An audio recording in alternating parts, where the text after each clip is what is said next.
Black people have made to our country? Probably not.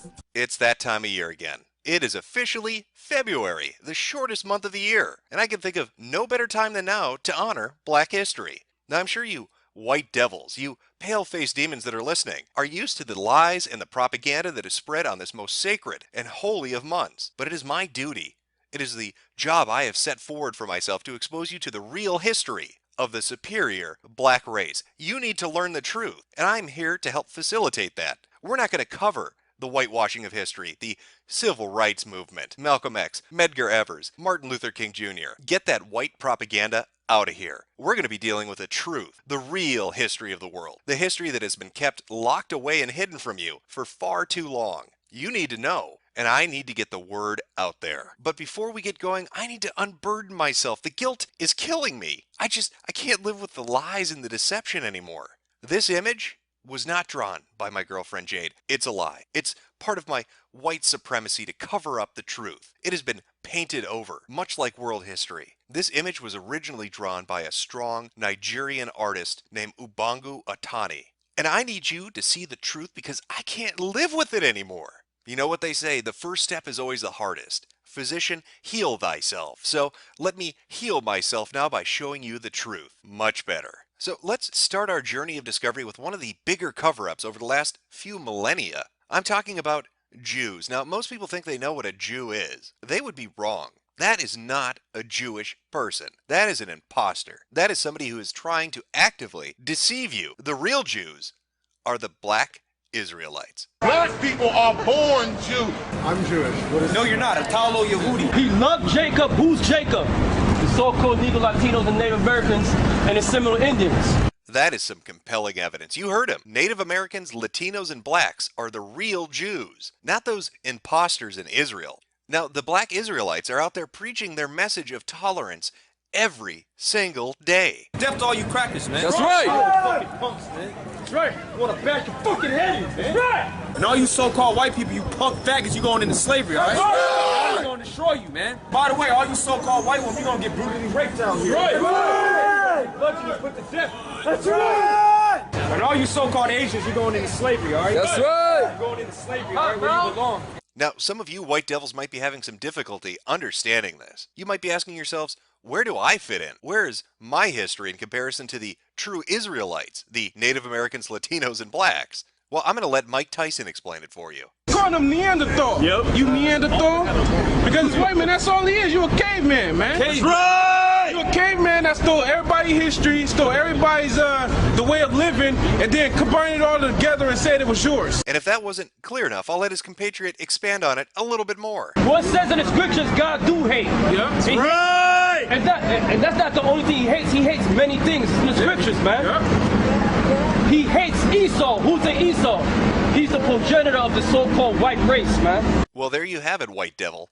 Now we know the true history, that the Jews are really black people. You thought you could pull the wool over their eyes, but they're not having it. All you Neanderthals and cave dwellers are on fucking notice. The real history's getting out. All that fake bullshit in every history book and recorded language. All the passed down tradition. It's all a smokescreen. We know who the real Jews are, and they're not the people inhabiting Israel. Those are the imposters. And how shameful that you would try to take their place and their accomplishments. And the black Israelites are more than willing to spread that message of truth to anybody that would try to impersonate them. 6 million who the Holocaust. Are you saying the Holocaust is a joke? It's a joke. That's right. That's right. Don't you dare.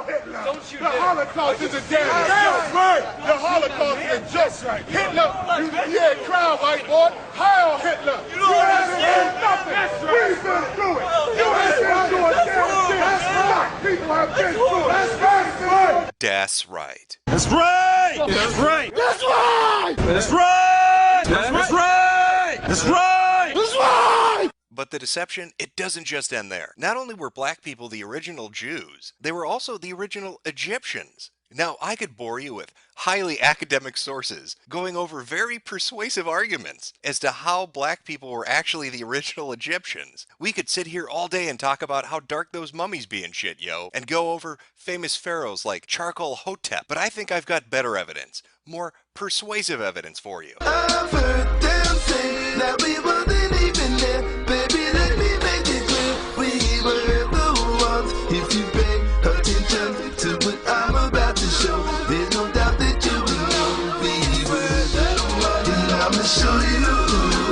Nefertari was, said she was black because that's the way that my name will show you.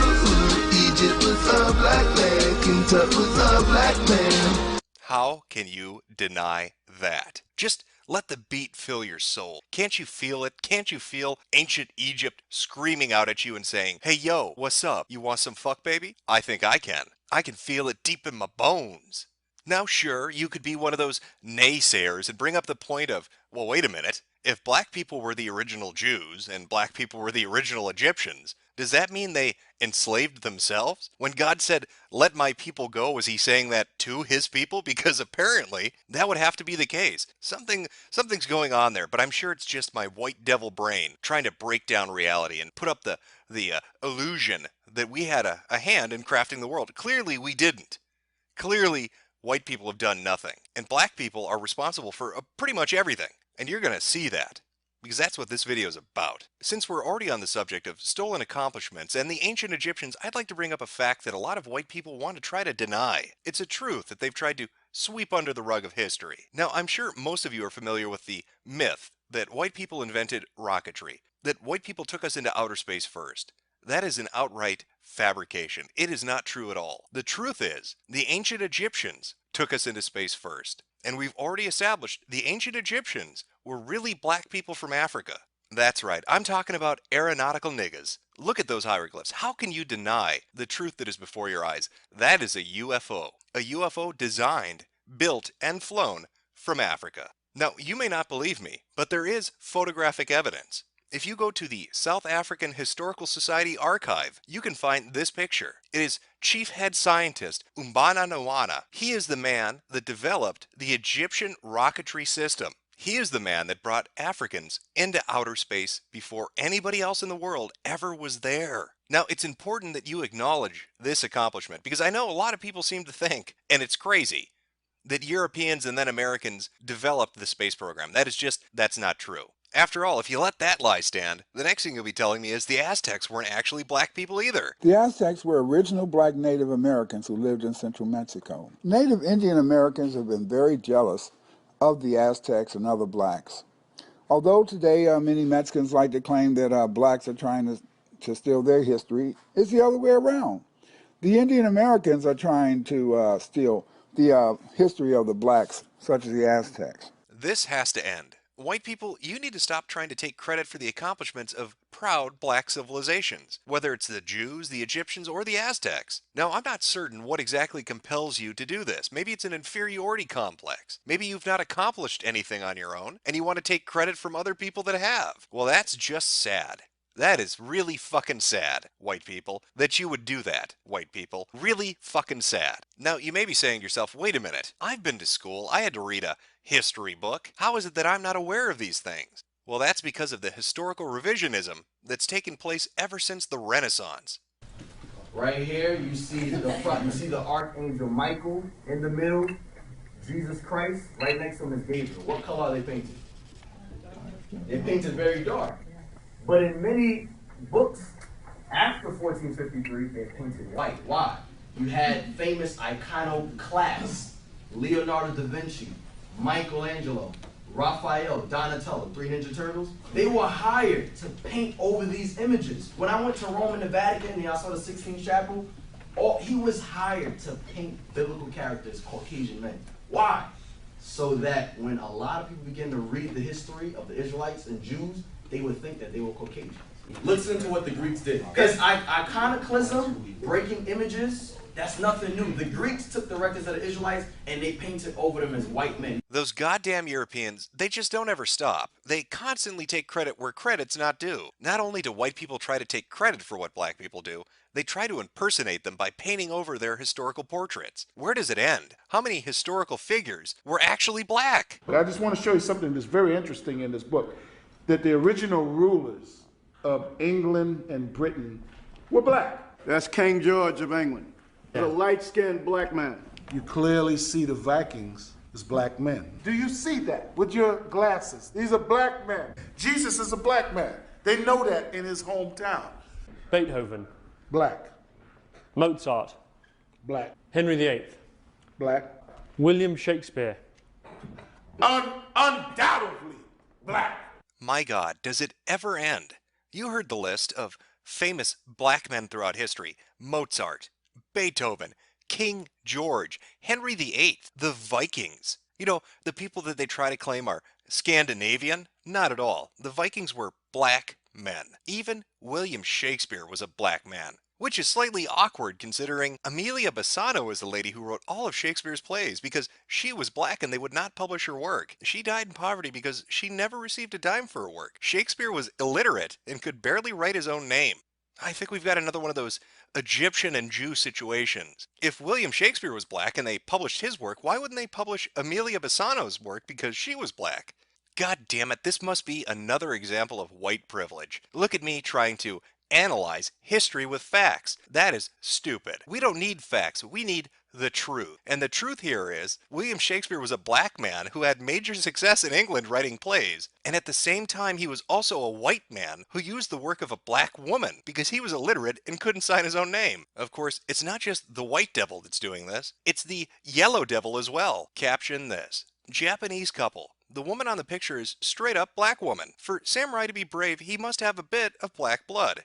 Japanese proverb: know thyself. For a samurai to be brave, he must have a bit of black blood. Ancient Japanese saying. 35,000 BC, a group of these African Chinese, later known to us as the Jomon, took this route and entered Japan. They became the first humans to inhabit the Japanese Isles. Chinese people have the Bushmen of the Kalahari Desert features. Even Buddha's involved in this. The original Buddha rocking the hairstyle we call today Bantu knots. Know your hair story. Our people even migrated to Asia. Buddha was not the fat white Asian statues you see today. I hope that you are just drinking this in, because not only have white people stolen all of black people's accomplishments and impersonated them and rewritten history books and redone paintings, all of Japanese and Chinese history is a lie, because Japanese and Chinese people are actually black as well. Everybody is black. South American and Central Americans, they're black. Europeans, black too.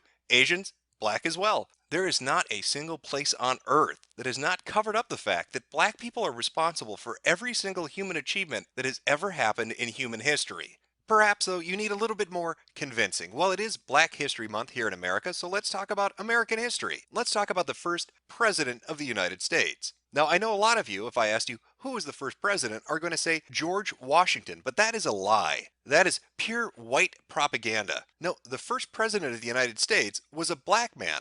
A Moor. George Washington was not the first president of the United States. He was the 9th. The real first president of the United States was John Hanson, who understood the importance of war and was concerned. He served as president from 1781 to 1782 AD. In fact, he sent 800 pounds of sterling silver by his brother Samuel Hanson to George Washington to provide for the troops with shoes. They tried so hard to cover the true Moorish identity of John Hanson because of his great accomplishments as a leader. Since Euro-Americans have their roots in England, it must be very hard to accept the fact that the true father and founder of their country was in fact a black man. You can pick your jaw up from the floor there, white people. I just dropped a truth bomb on your ass. I've napalmed you with reality. Now I know it must be difficult to accept this new reality, this great truth that's been hidden from you. I'm sure for the longest time you thought the first president of the United States was actually George Washington. You are fucking retarded. It was in fact a black man, and they've been covering that up for far too long. We need to get the word out. Now I'm sure you white supremacist naysayers out there are going to bring up things like, well, wait a minute. The oldest surviving heliographic engraving is from 1825, and the earliest photo we have is actually from 1826. So how could you possibly have a photograph of the first president of the United States when he served from 1781 to 1782? Hell, in your desperate struggle to hold on to your white lies, you might even bring up the fact that John Hanson died in 1783, making it physically impossible to have his photograph taken when photography actually did become realistically feasible. Well, that's just more racist bullshit. I'm sure you're going to vote for Trump. Those facts, quote unquote, aren't really true. They're up on Wikipedia. We might as well rename it Whitepedia because that's what it's full of. White bullshit. You see, photography was invented well before the 1800s. Back in 5200 BCE, that's before Common Era, which should really be retitled BWL, Before White Lies. A tribesman by the name of Untangu Kakano invented photography in the oldest known surviving photograph in world history. This is Untango getting a self-portrait done. Look at the genius before you. That is the father of modern photography, and it perfectly explains how they would have got a picture of the first black president, John Hanson. Now, if you've made it this far, and your eyes have been opened, I have one final piece of truth for you. It's the big one. We've talked about how every group on Earth is really black people, and every accomplishment that's ever been conceived has been done by black people. But what about the white people? Those goddamn interfering cave-dwelling Neanderthals. Where do they come from? Well, it's time to share that story with you. Here is the truth behind where white people come from. It starts thousands of years ago with a brilliant scientist named Yakub. This happens to be an artist illustration of what Yakub might have looked like. No, that's not upside down balls with hair on it. That is what Yakub actually looks like. He is a progenitor. He is the source. He is where white people come from. And I'm going to share his story with you. It took 600 years to breed Yakub's albinoid tribe, and every imagination of their heart and all of their actions were wicked continuously. The evilness of the albinoids not only affected themselves, but also affected the other peoples of the world. Yakub's albinoids returned to the city where they were exiled from. Once back in the city, it took only 6 months for Yakub's albinoids to cause chaos and war amongst the Ebenoid people. The king of the Ebenoid people realized that it was Yakub's albinoids who were causing all the trouble, and the king made a decree to drive Yakub's evil albinoids from amongst them. The king rounded up all of Yakub's albinoids and stripped them of their clothing, and put an apron on them to hide their nakedness, and sent his army with them across the desert to cross the burning sands into the place which is modern-day Europe. That's right. White people are a science experiment gone wrong. They wreaked havoc across the world until they were finally exiled to Europe and held prisoner in caves. But the Neanderthals couldn't just leave well enough alone. They finally broke out. But when they broke out, boy howdy, was it a dark time in the world. Free from the caves, Yakub's albinoids went on a rampage throughout the earth, conquering and subjecting the Ebenoid people, pitting one against the other using the idea of divide and conquer. And so, Yakub's albinoids ruled the earth for 6,000 years, spreading their devilishment, evil, pain, suffering, and oppression to the Ebenoid people of the earth as designed by the big head scientist Yakub.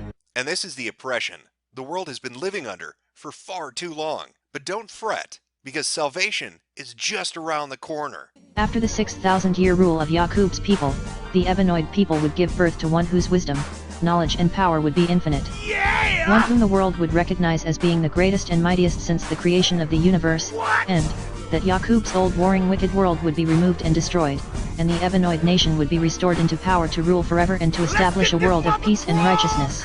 Rejoice. Our Savior is among us, and while we wait for that final victory, that final salvation, take comfort in knowing